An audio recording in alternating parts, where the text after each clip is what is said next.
Hello there. Hi. Hello. Hello to our community. So just to introduce myself, my name is Rosemary Davina. I'm the founder of Reaching Your Depths Coaching. Welcome to Real Talk, Transforming Your Energy in 2021.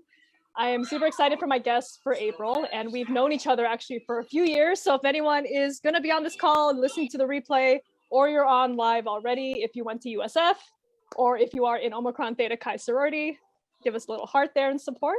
But I want to introduce to you my guest, my wonderful, wonderful friend, Darlyn San Jose. So say hi. Hello. And I want to introduce her formally. So Darlyn San Jose is a Filipina American born and raised in the Bay Area. For the last 8 years, she has been working as an occupational therapist with the geriatric population at a PACE program, which stands for Programs of All-Inclusive Care for the Elderly. Darlyn believes that OT is her calling and feels blessed to have a career that she is passionate about.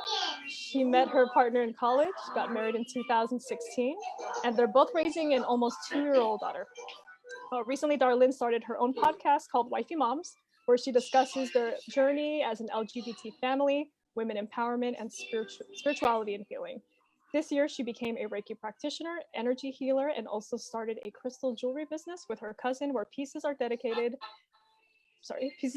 to different family members, and 10% is donated to various organizations. Finding herself in the past 13 years and living her truth unapologetically and authentically empowers her to help her and empower others. Sorry, I hear your daughter's show back there live on this I talk. know. So, I know she's doing her thing, but we have some background music.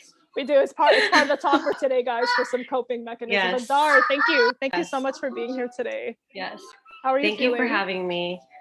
I'm feeling good. I'm really excited that we're here and we get to chat and just catch up. And yeah, I'm feeling good.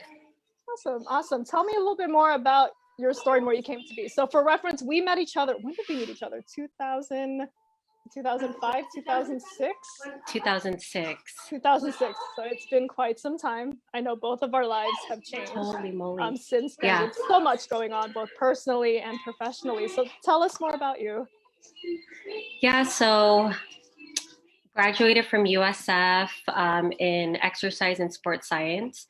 I was actually a nursing major at first, and that obviously didn't work out. But it all worked out, honestly, because like I said in my bio, I'm in a career now that I feel like was chosen for me.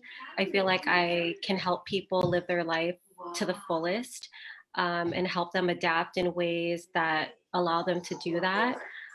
So since USF, I went to Samuel Marriott for OT school. And then I've been working in the PACE program for probably 8 years now. So that it's really all I know, but that's fine with me. I feel like that's where OT can really be an OT because there's very, very little restrictions on us. So we have so much autonomy. I don't have to do any productivity stuff, which helps a lot. And then I feel like I'm just giving back to older adults in their later life, making sure that they can stay at home for as long as possible. So I think that's been a blessing, just being with older people towards the end of their life. And then just recently, just working on healing, just, with the pandemic, it's been crazy. So working on self-healing. I feel like self-care I've been okay with, but healing for sure has been like a top priority, especially since my dad passed away last year. So that really like triggered a lot of that. So it's still a work in progress. No, I bet. I know grief is such an interesting, I always call it an interesting emotion. And I mean, it's like love in a way where it's a culmination of different emotions all into one. So I mean, I hear you. I'm sorry to hear about your dad, by the way. Thank you. Yeah. Wow. But so I'm here. I mean, like I feel blessed, still get to live in the Bay Area, get to do what I love. And everyone always asks me like, how do you do all these other things and be a mom? And it's like, you just gotta try to make time to do something for yourself so that your kid also sees that you're taking care of yourself. So I feel like if I put so much into her and not into myself, then she's going to see that too. So, and it keeps me busy, and I don't know, I just enjoy doing a lot of things. No, I know. I mean, hey, I've seen how motivated and determined you are when we were in college together, and Yeah. the continuous projects that you take on. I do remember, I mean, the makeup line as well. Yeah. On top of that, I Yeah. mean, you're striving to do things that help you to continue and grow, and I think Right. that's commendable to say. And now you're a mom. I mean, Yeah. during our discussion before this talk, you talked about how being a mom has changed your life. So Oh share yeah. more about how, I mean, a lot of parents could probably relate to you right now who are going to tune in, who are tuning in live and will watch the replay. How is it to Yeah. be a mom now? It's crazy. Like I feel like my mind has always been busy, like always 100% like been filled, but now it's like 1,000% because I'm not only worrying about myself now, I'm worrying about her.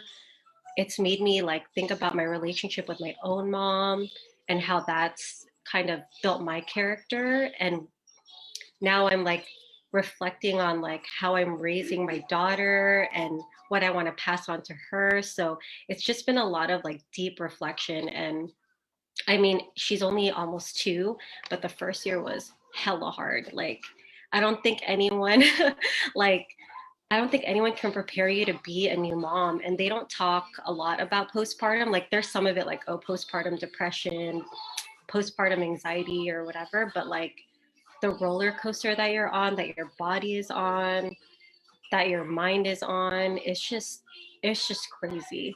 But now it's been great, like seeing her develop and like all the little milestones that she's achieving.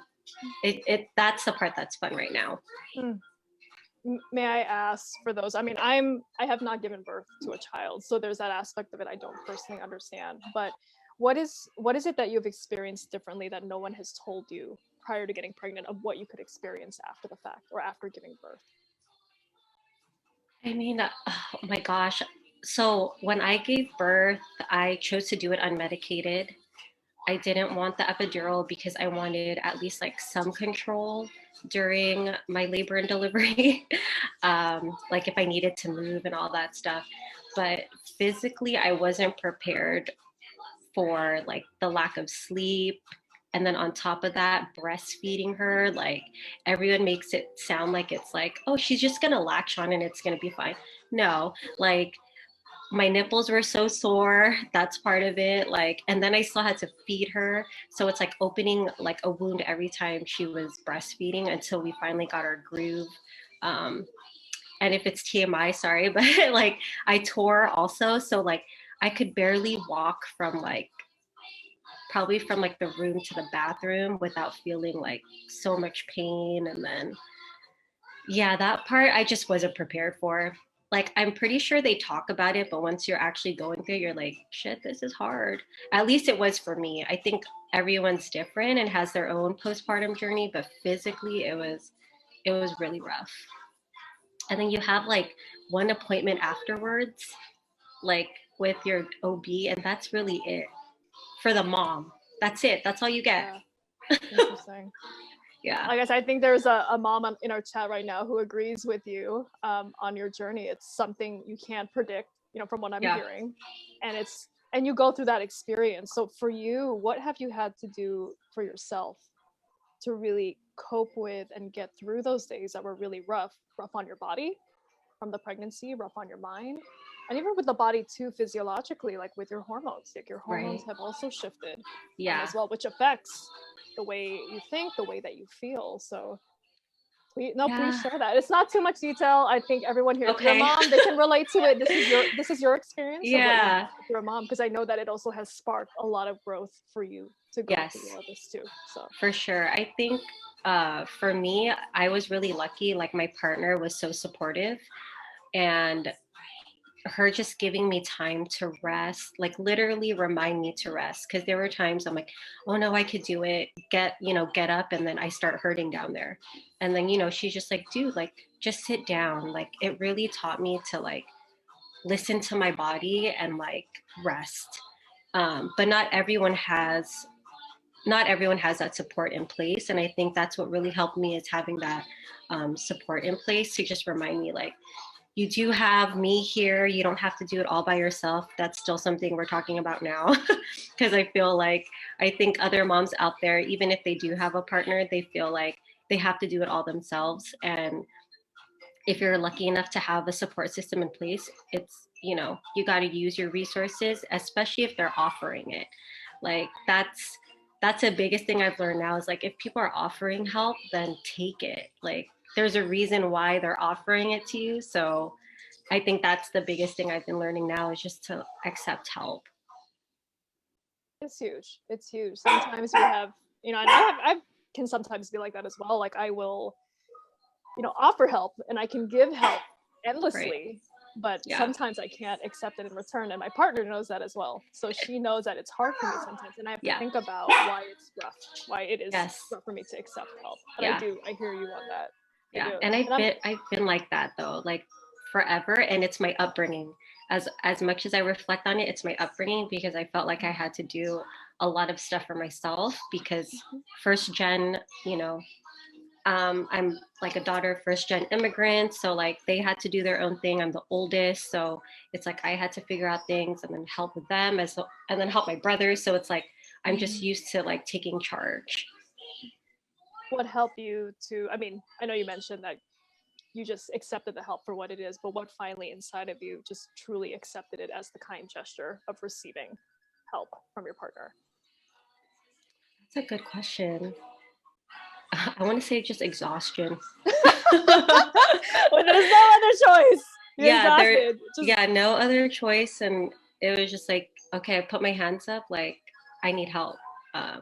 And my body told me physically, emotionally, I needed the help because like I didn't have postpartum depression, but I had the baby blues where I would just like cry out of nowhere and not just be able to do anything. So that took a toll.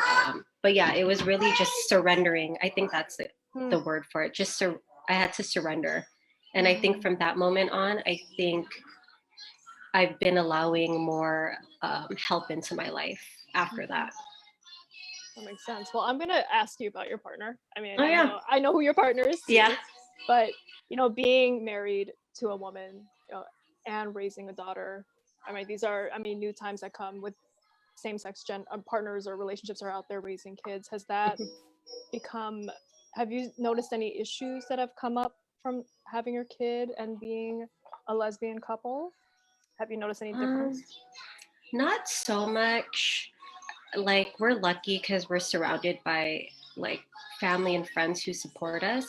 And with the pandemic, I feel like we're not out in the world as much yet. I feel like I could probably foresee challenges coming up. But for the most part, I feel like we're just like any other couple right now.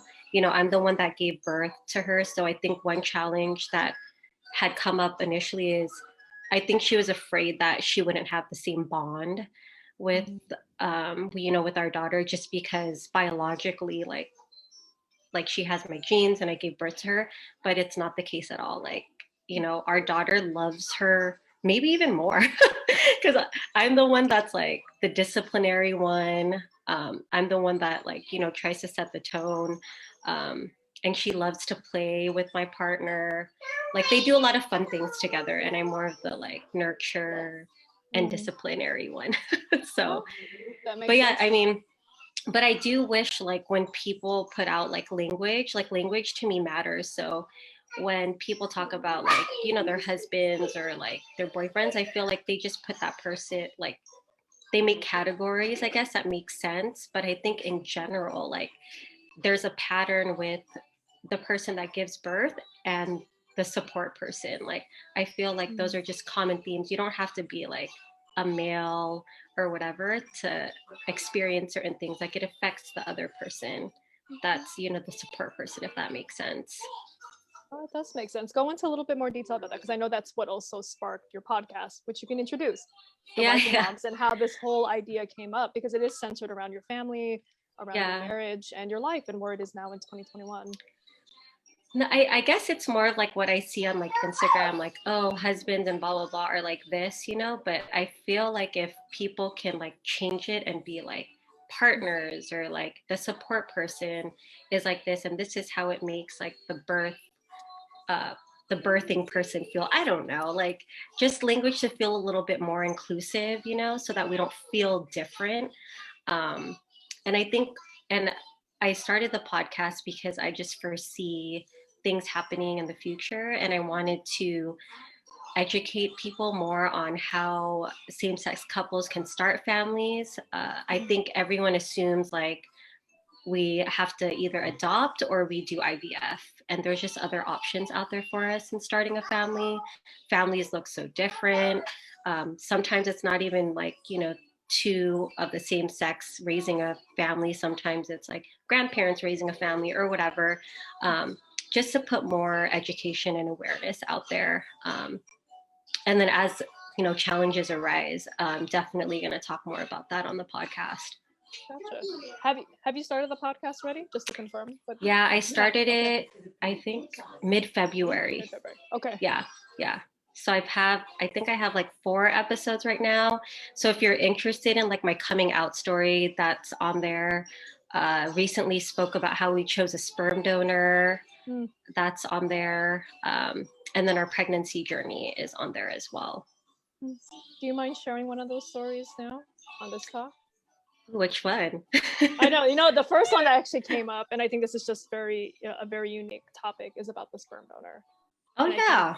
And I want to educate my community as well, because there are people out there who are planning to go through that route.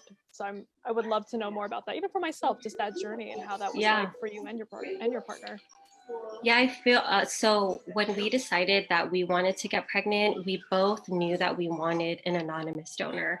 Like the thought of having a known donor sounded nice. And initially, she has a brother, I have brothers. So everyone was like, why don't you like get her brother to donate to you, and then vice versa? And we're like, that's just not our cup of tea. Like some people might do that, but it just wasn't for us, because we didn't want it to be so confusing for our daughter later. So luckily, some of the OTs that I work with are also same-sex couples, and one of them was also trying to conceive. So she sent me resources on different sperm banks out here, one in Berkeley, San Francisco, and Seattle. So it's up to you to whether or not you want the sperm shipped to you, or if you want to pick it up locally. So for us, we just didn't want to deal with the shipment part. We wanted to pick it up because once you do the insemination, it's very time sensitive. So we didn't want to deal with like the shipping part. But then other couples also look at sperm banks on the ethnicity that they want to go with. So if one sperm bank doesn't have it, then obviously that wouldn't be the choice for you. And then you would look at other sperm banks. But the one we did, Sperm Bank of California, they gave us like a 7-page bio of the donor. So it has like a lot of information on there. Yeah. Interesting. Yeah. How were you did you and your partner at the time have a smooth process, considering, making the choice to make or the route that you went on? Was it pretty simple between both of you? Did you guys face any conflict? Yeah, I mean, we both knew the ethnicity that we wanted. Initially, we wanted African American, but we both don't have African American, people in our families. So we didn't feel like we could connect, or we felt like we couldn't give them that sense of community within our own family, like with ethnicity. So we chose someone who was Hispanic. So that we were on the same page for that part. Choosing the donor, we looked through like multiple profiles together, and we're pretty on the same page. But I was the more enthusiastic one in the beginning, I think, because there's just so many logistics that we had to go through. And then finally, when you got pregnant, I think that's when we're finally like on the same page and on the same wavelength. That makes sense. So what advice would you give to a couple who is looking to go on that similar route as yours, in terms of the search process, or things they can do for themselves or as a couple, right, to make to help the process run smoothly? I mean, any tips that you have? Yeah, I think being on the same page for sure. I think that's what took us a couple years before starting. Being on the same page that you both want to start a family, and that you both are aware of the challenges that might come with it. especially since we have to do it either through insemination or IVF. It can be emotionally draining. So I think that would be the first thing. And then being on the same page of like ethnicity or like what you want in a sperm donor, so that when you're both searching, like you're on the same page and you're attracting donors that, you know, that you want, versus like you're searching, it's like, oh, I wanted a person like this. And so it kind of slows down that process. And then reaching out to your doctor, if you're the one that's going to be carrying, to reach out to your doctor to make sure that everything physically is okay. Oh, these are good to know. I mean, even for me, it's acknowledging that part, you know, I have not done, you know, personally, and with having kids, and Yeah. that's so, it's a lot. It's a lot. I mean, the pregnancy alone is one thing, but you know, versus like I'm going to put this in quotes, the traditional route of having a kid. Like there are so many other options that are there now. And part of this talk it's about being queer and empowered, because you yourself and your wife have navigated through a lot of this. Yeah. And here you are 2 years later with a healthy, lovely daughter, and you guys are still going strong. So that's amazing. Yeah, thank you. It's been a journey, that's for sure. I can only imagine. I mean, it sounds, I mean, there's so much, you know, with Alone, and I can relate to this on a personal level of being queer, being Filipina, being queer, what that means for first generation, which I myself am as well, and having to navigate through a lot of that, trying to figure out what is right for you personally and your own values. And you said it earlier in this talk with your daughter, like the things that you want her to learn. And what are those things that you think about that you want your daughter to carry with her through her life? I mean, from my parents, like I learned hard work, dedication, loyalty. Like those are things I still want her to obviously carry on with her. But also, like, I don't want to transfer like working yourself so hard that you take no breaks, you know? Like we all work so hard. I mean, I'm sure you've seen your parents work so hard. And it's like, do they even take a break? And it's like in their minds, they can't take a break because they're providing for their families to make sure we're okay. And I think my parents have put me in a spot where, yes, I am okay. So now I can be more gentle with Maddie and show her that, you know, it's okay to take breaks, but also it's also important to work really hard. I grew up where I got spanked, and initially I was like, oh, I'm gonna spank her too. Just because that's what I was taught, and taught, and I didn't know any better. And my partner didn't get spanked, so that wasn't what she wanted to pass on to our daughter. So I think the challenge right now is learning how to, they call it like gentle parenting, you know, talking them through things, which makes sense. Like they need to know why things should be done a different way than what they're doing. But it takes so much patience not to yell or even hit them, you know, because that's just what I was taught. So I don't want to pass on that to her. No, I can relate. So for those who don't know, like my partner has a 7-year-old son, and I have consciously made that choice of getting together with her, knowing that I would also be in his life as well, and you know, being a stepmom. Yeah. And I hear you on that. It's how, like, I actually am very similar to Dar in saying that sometimes when he really frustrates me, that the first instinct is to like spank, because I was spanked, slipper or chanelas, belt, I mean, you name it. That happened to me as a kid, and being yelled at, ridiculed negatively. But I also think about what happened to me growing up, and those stories that I have held on to of not feeling confident, not feeling worthy. And I told my partner, I'm like, I don't want to pass this on to him. So I'm going to do my best to do my self-work, which I have done, I started doing before we got together, but it took that separation, because I'm like, wait a minute. I'm like, I don't want to put that trauma on him, because he doesn't deserve that. But you're right, kids do. And I'm learning this. You know, kids need the explanation. Yes. They need to, and plus developmentally, they're just not there to really understand it as an adult. So it is interesting that kind of weight that some parents do put on their kid at a very young age when they don't understand something. It's just not developmentally there to even understand. They just can't do that. Yeah. So how do we as parents help navigate our kids through that system and not help them to feel that they feel horrible or grow up not feeling not worthy? I mean, the same things that we have personally gone through. So I hear you. Exactly. It's a lot of work. It is. it feels like it's easier to hit, you know, like, because it's just like bam, like that'll like shut them up. But no, it's like it doesn't teach them like not to do it the next time. It just teaches them to fear us instead of like being open to like make mistakes with us, you know, have conversations with us. Like that's what I want with her. Is I don't feel like I had those conversations with my parents as much as I wish I did, you know. So I hope that like if she makes a mistake, that she feels like she can come to me. And I feel like that's what gets fostered while they're young, is like, okay, they made a mistake, but is mom gonna scold me and like make me feel ashamed for what I did? Or is she gonna like talk me through it so that we can like, so that I can understand better, you know? And that takes so much more patience than hitting.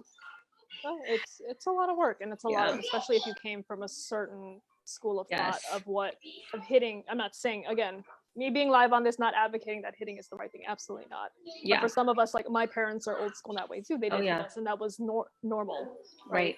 And we're seeing now like the repercussions of kids having a lot of psychological issues of anxiety, PTSD, depression from that kind of physical or even emotional abuse. So it is important to note. I absolutely agree. It's hard. It's a lot of unlearning on your end too, because it does. It starts from you, and your kid is going to take after you. Right. That way. Yeah. Oh man. Yeah. I'll take a deep breath with you. It is. I know. Hard. It's hard to do that. Especially like now that she's a toddler and she's learning her voice and how she thinks she should use her voice. So that's a lot of yelling, a lot of saying no. But the screaming part is like, I'm still trying to figure out why that triggers me so much. But the screaming part is what's hard. So I'm still trying to figure that part out. It's a process every day. Yeah. Right? Yeah. And running into like the road of perfection, I think that's definitely you're gonna end yourself or be in a deeper hole than where you started. So oh my, parenting. My God, giving birth. I mean, I want to give you a lot of there's a lot of strength and courage, you know, with your story. So many aspects to it. And for those who are just joining in or coming in and out, so Dar and I met in college. I mean, then she also met her partner. So I keep referencing her as your wife because you call each other wifey moms. Yeah, so yeah. No, that's like that. That's what I grew with you guys. I'm like, that's how I know you guys as the wifeys. And then having to go through that journey of coming out to your friends, you know, to your family members, having a kid together. So just anyone who's signing on live, this is where this deep conversation is coming from, with now just talking about her daughter. And then how both of you want to raise her. Right. So, and especially in this world now where things are changing a lot. Yeah. In terms of how to raise a kid, making them aware of external issues of what goes on politically, socially. I mean, there's so much that is going on, especially in the last year. Yeah. Wow. It's hard. Yeah. It's really hard. And to even add on that, like, you know, we're both Filipina, and I mean, she's in law enforcement too. So it's like, I think trying to navigate everything that's happened this year and that's continuing to happen. I don't want to say it's like put a strain on a relationship, but there's still a lot of discussions that, you know, we need to have, or that we are still having, especially as our daughter gets older and figuring all that stuff out, because there's just a lot of opinions out there. So I think also trying to navigate that, being an LGBT couple on top of that, it's just like a lot to navigate. No, that. So as I know with these talks, real talk, transforming your energy, I mean, a lot of it comes from the self-work that we do, the self-care. So what have you done for yourself in the last few years that has truly changed the course of how you approach life? I mean, how you wake up every day to be present with your daughter, and for the dog I heard back there, and for your wife. What is it what you're doing for yourself? I feel like, so I just got Reiki certified this year. It's been like, I kind of heard about it in past years, but never really looked into it. I started working with crystals because I felt like their energy helped me heal. And just taking some time for myself in the morning is actually crucial for me. So if I don't take time to just be in quiet or be outside or now doing some Reiki on myself, it really sets the tone for the day. Just because if I don't give myself that time in the morning just to fill my cup, like then now I have to take care of my daughter on a half tank basically. So I think that's what I do in the mornings, and making sure now that like I'm working out a little bit more. I feel like I put that to the side. Working on my nutrition more, because I put that to the side. Like none of that stuff really mattered. And nowadays it's like working on myself. I think working on myself is what's helping me be present for my daughter, for my partner, and for everyone else around me. Oh, beautifully said. A lot of that deeper work that we do when we start to face ourselves, in that way, right? And how beneficial it is. And even the healing that we do from things that we hold on to chronically for years. Yes. So that's amazing to see a shift with you putting in that time and effort into yourself first, and then how that exudes outwards. That's amazing. Hey, sorry, I'm just like, hi. Oh, that's awesome. That's awesome. Yeah. So is there anything else that you want to share about your journey with this audience? Anything else we should know about you? Girl, you've gone through a lot, and you are I'm amazed by it, because I just, for everyone, like I've known you for so long, and I've seen how much you've grown, and I've also seen the things that you've had to struggle through, when your wife and yourself, when you two were first dating, and I do remember those moments. Yeah. And back at you, like seeing your growth through the last few years, it's inspiring. But I think it's scary, even if it's not your sexuality, but like just being who you are is scary sometimes, especially if the world sees that as different. But I think once you just like get over that and once you surrender and literally just live your life, it opens up so many doors. Initially, when we first came out to like our families, friends, like that was scary. But when I look back on it, like we've been blessed the whole, like, and I talk about it in my podcast too, like we've been blessed throughout our relationship, barely had any obstacles, I guess, or resistance from people. Like I feel like the people that we've surrounded ourselves with have been so supportive, whether it was us getting together, getting married, starting a family, and being able to have that community with us allows us to be who we are. And there, and I feel like once you're comfortable in your own skin and can be who you are, then I feel like that allows people to feel more open to feel comfortable to like ask us questions. Like that's what it's been like, is helping our families understand like some of our journey to, like a lot of them didn't know how we could start a family, so providing education, but it was never from a place of hate. It was always from a place of like curiosity and wanting to understand us a little bit more. So yeah, I feel like if we're just who we are, the world would just be, and if we could accept each other for who we are, it would just be a better place, And we're learning this, I'm learning this in my 30s. Like, had I felt this way in my 20s, like I'd probably be even more unstoppable, So I hope people who are younger, like, just start embracing themselves now and not wait too long,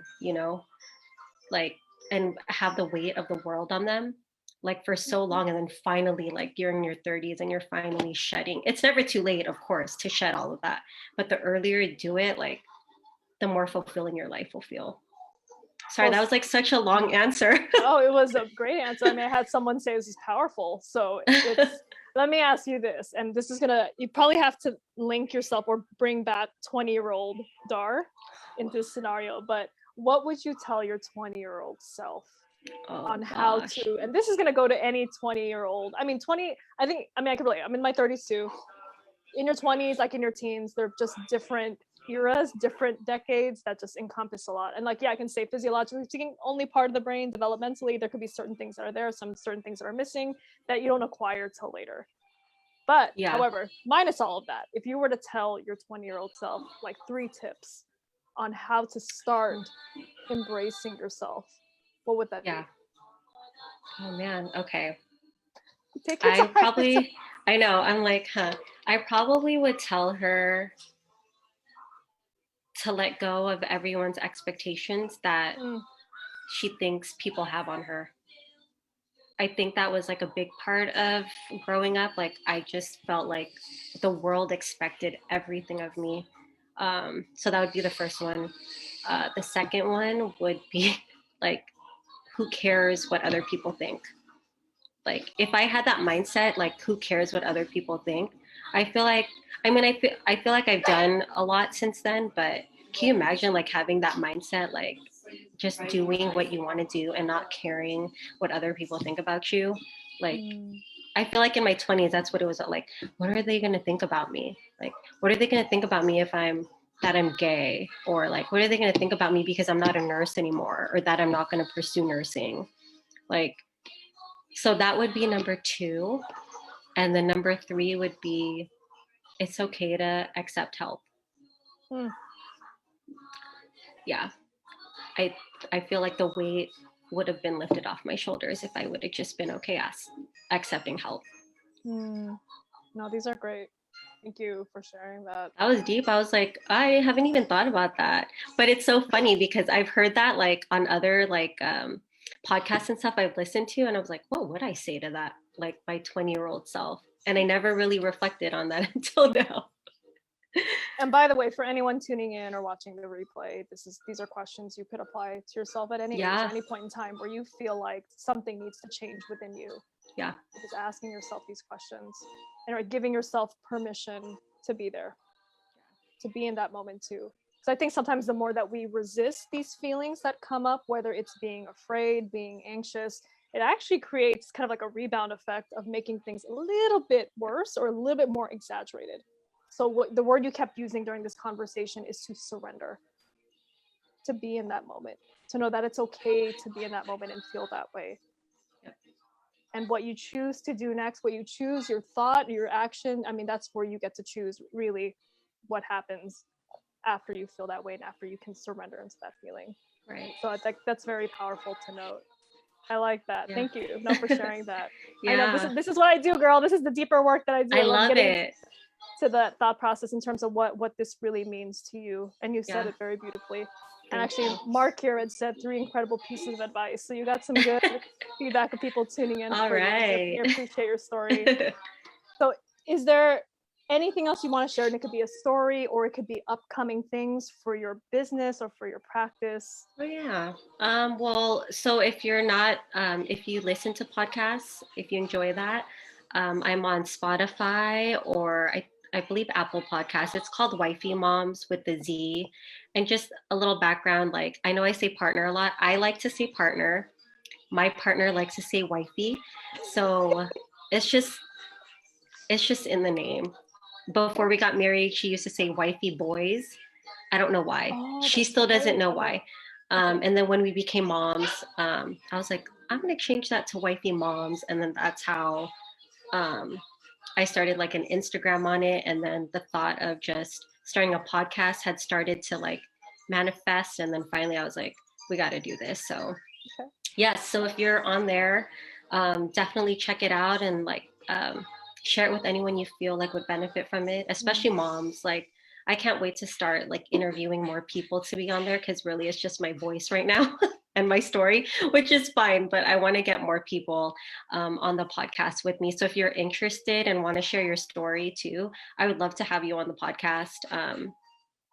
Yeah, and then my crystal business with my cousin Layla is called Mahalin, which means to love.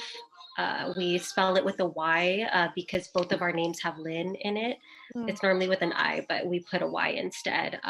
So we make crystal pieces that we dedicate to different family members. I'm wearing one right now. This is our newest release. So this is called Seiji. Awesome. It's named after one of our little cousins. And then you can't see it on my ears, but I'm wearing opal earrings, which is named after my dad. in honor of him when we first started the business. And then if you're interested in Reiki services, both of us are Reiki certified, which is great. So yeah, reach out if you're interested in some energy healing. Love it. How often are you producing your podcast? Is it every week, every month for a new episode? Every 2 weeks right now. Every 2 weeks. Okay, yeah. Great. Yeah. Good to know. Trying. And where can people follow you on social media?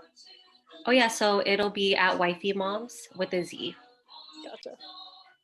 Oh, I forgot about that. I just want to make sure that people who tune in and who are more, who are interested in following you and really following your story and your journey have access to it, which I'll be putting in the comments section after our live talk is done.